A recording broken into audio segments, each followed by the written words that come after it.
Welcome to the newest episode in a Legendarium series about the history of cooking. In this installment, the Nile River, we will talk about how the fertile farms of ancient Egypt gave the Egyptians the means to create many delicious recipes. Around 5,000 years ago, pharaonic Egypt emerged on the banks of the Nile River. Located in the Sahara Desert, the Egyptian state was only possible because of annual floods that enriched the soil with riverine silt. These annual floods also freed up the workforce to toil on Egypt's iconic pyramids. Thus, help from aliens was not necessary. The main crop grown by ancient Egyptians were wheat and barley. Of course, the Egyptians used grain to make bread, their staple food. Women ground grain into flour with stone tools. They then made it into dough with water and yeast. For kneading the dough, they placed it in bowls that were sometimes large enough for a woman to stand in so she could knead the dough with her feet. Finally, they cooked the loaves in a stone oven.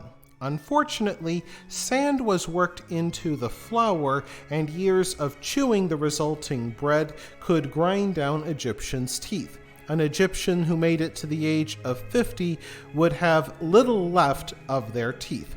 But they could still add flavors to their bread with salt, spices, milk, and eggs.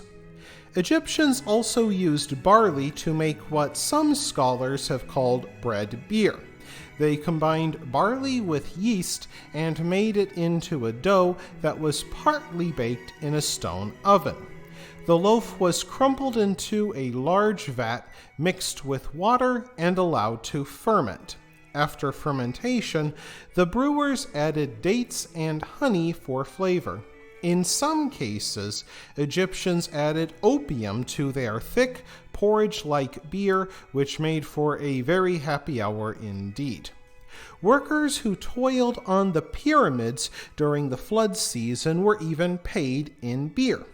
Indeed, both the Egyptians and the Sumerians saw beer drinking as a sign of civilization and looked down their noses at the nomads in the Sahara and the Levant who could only drink milk. While both wealthy and poor Egyptians drank beer, the rich also drank wine made from grapes, plums, and pomegranates. Indeed, the Egyptians likely began making wine as early as 3000 BC. Wine was popular enough at the royal court for pharaohs to appoint an official wine taster. Wine only became popular among the working class during the 18th dynasty, with red and white wines available to many. To make wine, Egyptians picked fruit and squeezed out the juice by stomping it in a trough big enough to hold 6 men as they stomped the fruit. They then sealed the juice in a clay pot with the date and vineyard marked on it for quality assurance. Most Egyptian farmers lived along the banks of the Nile, kept rich and fertile by the regular floods. Vegetables grew especially well in the area and would be eaten with bread. Egyptian vegetables included onions, garlic, leeks, lentils, cabbage, turnips, legumes, and cucumbers. One ancient Egyptian recipe, ta'ima, called for beans to be mashed up with oil, made into cake sprinkled with sesame seeds, and then fried in hot olive oil. Many fruits grew in the Nile River Valley as well, and the Egyptians seem to have preferred sweet fruits like apples, olives, and grapes. Egypt imported some other fruits like coconuts, but they were only available to the rich. Much like today, Egyptians pressed grapes and figs and then drank the unfermented juice. Fruit also provided the basis of an Egyptian dessert called mamoul. cooks would mix walnuts and figs together to form a paste. They then put the filling into a dough ball and fried up the pastries in olive oil to make ancient Egypt's favorite dessert.